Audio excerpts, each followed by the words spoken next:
ประเทศได้รายงานต่อกองประชุมใหญ่ผู้แทนทั่วประเทศครั้งที่12ของพรรคว่าใน5 ปีผ่านมาพวกเขาได้สุ่มใส่ค้นคว้าปรับปรุงคืนแผนยุทธศาสตร์ป้องกันสปป.ลาวและนิติกรรมอื่นๆที่เกี่ยวข้องเพื่อให้สอดคล้องกับสภาพการใหม่เป็นบอนอิงให้แก่การจัดตั้งปฏิบัติและเพิ่มความศักดิ์สิทธิ์ในการคุ้มครองเขตยุทธศาสตร์ป้องกันชาติให้ถือกับทักษะหรือว่าให้ถือกับทาสนามป้องกันชาติที่ได้กำหนดไว้นั่นเอง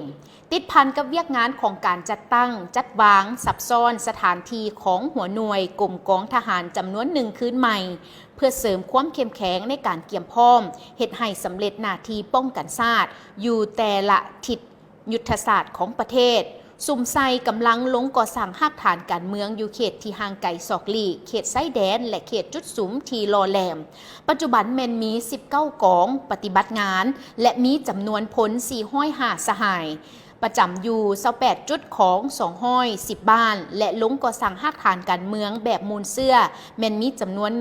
1,107 หัวหน่วยกลุ่มกองมีจำนวนพล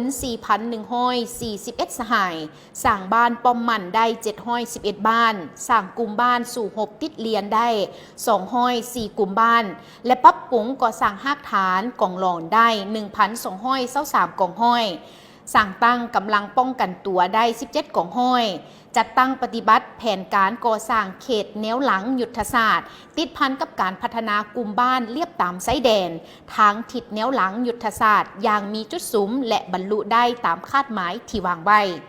อันได้เฮ็ดให้บริเวณดังกล่าวได้รับการพัฒนาชีวิตการเป็นอยู่ของประชาชนดีขึ้นกว่าเก่าสำคัญแมนสามารถเฮ็ดให้เขตดังกล่าวแมนมีความสงบมีความเป็นระเบียบเรียบร้อยโดยพื้นฐานนอกจากนั้นยังได้สุ่มใส่การจัดตั้งปฏิบัติโครงการก่อสร้างทาสนามป้องกันชาติจำนวนหนึ่งอย่างเช่น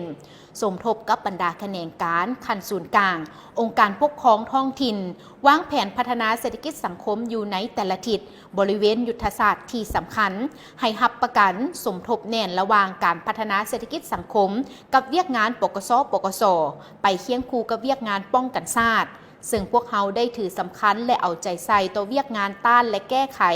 การก่ออาชญากรรมต่างๆในนี้แม้นได้สุ่มใส่อาชญากรรมทางอินเทอร์เน็ตซึ่งในสุ่มปีที่ผ่านมาวิทยาศาสตร์เทคโนโลยีได้มีการขยายตัวอย่างว่องไวและมีลักษณะก้าวกระโดดเทคโนโลยีทางด้านข้อมูลข่าวสารการกำเนิดของสื่อออนไลน์อินเทอร์เน็ตได้เฮ็ดให้สังคมโลกสามารถเข้าใกล้หากันได้อย่างสะดวกว่องไวโดยบ่มีพรมแดนแต่ว่าในขณะเดียวกันคนบดีก็ได้สวยไส้อินเทอร์เน็ตเพื่อก่ออาชญากรรมเพื่อเป็น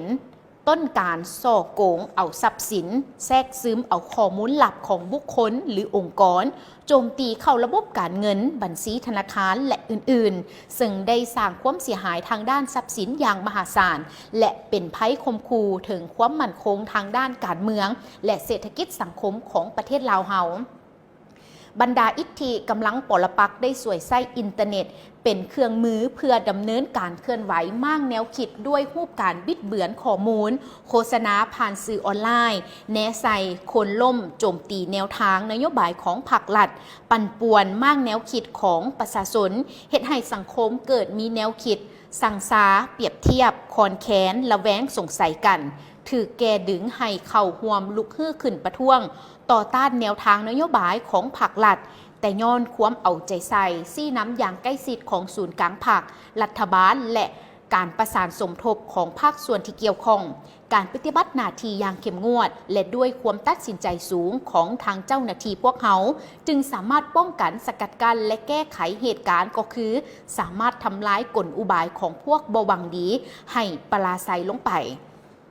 และในนั้นทานสหายพลโทคำเลี้ยงอุทไกรสอนยังได้ให้หู้ตื่มอีกว่าเคียงคู่กับผลสำเร็จทีกล่าวมานั้นในซุ้มปีต่อหน้านี้พวกเขาจะได้หับหู้ได้ถึงปัญหาที่จะสุ่มใส่แก้ไขเพื่อหับประกันถึงความมั่นคงของชาติบางปัญหาดังนี้จะได้มีการผันขยายผลสำเร็จของการสร้างพื้นฐานเขตยุทธศาสตร์แนวหลังก กลุ่มบ้านเขตจุดสุมและกลุ่มบ้านเลียบไซแดนที่ได้สร้างความสำเร็จแล้วนั้นในนั้นจะสุ่มใส่สมทบกับองค์การปกครองท้องถิ่นสุกยุ่งการพัฒนาเศรษฐกิจเพื่อแก้ไขชีวิตการเป็นอยู่ของประชาชนให้ดีขึ้นอย่างบ่หยุดยั้งสืบต่อปรับปรุงเวียกงานก่อสร้างรากฐานการเมืองยกระดับความสามารถของพนักงานลงก่อสร้างรากฐานให้มีคุณภาพปรับปรุงเนื้อในและวิธีปฏิบัติตัวจริงให้สอดคล้องกับสภาพการและจุดพิเศษของแต่ละท้องถิ่นสุ่มใส่ปรับปรุงบรรดากิจการป้องกันชาติที่จะสร้างสำเร็จแล้วให้มีความแน่นหนาถาวรและสามารถนำใช้ได้อย่างมีประสิทธิผลพร้อมกันนี้ยังจะเอาใจใส่ปรับปรุงและก่อสร้างบ้านป้อมมันกลุ่มบ้านสู่หบติดเหรียญปรับปรุงกำลังกองร้อนกองป้องกันตัวให้มีความเข้มแข็งขึ้นสามารถเคลื่อนไหวเฮ็ดหน้าที่รักษาความสงบความบ่เป็นระเบียบเรียบร้อยภายในบ้านของตนประสานสมทบอย่างสนิทแน่นกับภาคส่วนที่เกี่ยวข้องเพื่อซอกเห็นเลเหลี่ยมรูปการเคลื่อนไหวตัวหยั่วหลอกลวงส่อโกงทางอินเทอร์เน็ตพร้อมทั้งโฆษณาเผยแพร่ให้สังคมได้ฮู้อย่างทันเวลากระทรวงป้องกันความสงบกระทรวงป้องกันประเทศและกระทรวงเทคโนโลยีและการสื่อสารต้องร่วมกันค้นคว้าวางระเบียบสร้างนิติกรรมในการคุ้มครองระบบโทรคมนาคมอินเทอร์เน็ตและบรรดาโครงข่ายที่กำลังพวกอาชญากรรมผ่านอินเทอร์เน็ตสวยไส้โอกาสให้ครบถ้วนและต้องให้แทดเหมาะกับสภาพความเป็นจริงของประเทศลาวเฮากันด้วยสุ่มใส่การก่อสร้างหรือดึงดูดเอาบุคลากรที่มีความรู้ความสามารถทางด้านนี้เพื่อดำเนินการต้านสกัดกั้นต่อสู้กับพวกอาชญากรรมผ่านทางอินเทอร์เน็ตให้มีประสิทธิผลเคียงคู่กันนั่นก็ต้องได้มีการเพิ่มทวีการร่วมมือสากลในการเคลื่อนไหวต่อสู้สกัดกั้นต้านอาชญากรรมทางด้านอินเทอร์เน็ตหรืออาชญากรรมทางไซเบอร์อย่างแข็งแรงแน่นแฟ้นและมีประสิทธิผลนั่นเองและนี่ก็ถือได้ว่าเป็นอีกหนึ่งเนื้อในอยู่ในกล่องประชุมดังกล่าวจากทานสหายพลโทคำเลี้ยงอุทะไกรสอนกรรมการศูนย์กลางภาครัฐมนตรีกระทรวงป้องกันประเทศที่ได้มีการรายงานต่อเวียกงานดังกล่าวสำหรับเวียกงานป้องกันชาติป้องกันความสงบของทางสปป.ลาวของพวกเราท่านผู้ชม